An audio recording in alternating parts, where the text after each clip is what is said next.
আমরা আজকে একাদশী রাতে মিলন বন্ধুর বাড়িতে আছি আর এখানে দুই ভাইয়ের জন্মদিন একসাথেই হচ্ছে, মানে ওরও আজকে এরও আজকে, কিন্তু ওরা না জমজ না আর কিছু, মানে কীভাবে যে এত মিল আমি নিজেও মানে অবাক হয়ে যাচ্ছি।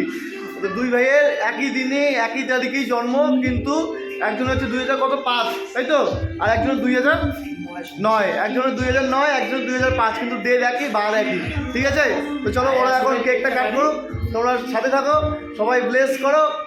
তো চলো ব্লেসিং দাও সবাই। এই কাট সর, এই মানুষ তুই সর না, বস বস বস বস বস, ভালো করে বস, একসঙ্গেই হ্যাঁ। Happy birthday to you, happy birthday to you.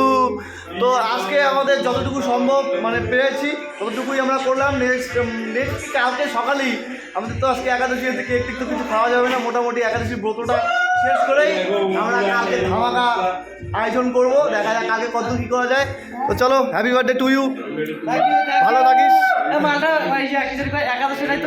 ও হ্যাঁ, আমাদের মধ্যে শুধু একাদশী নেই, তাছাড়া আমরা এখানে 4 জনই একাদশী আছি।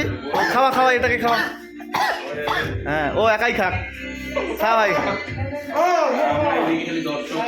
সবাই ব্লেসিং করো যেন ছেলেটা ভালোভাবে থাকে এবং বছরের মাথায় বছর শেষ হতেই ছেলেটা বিয়ে করবে।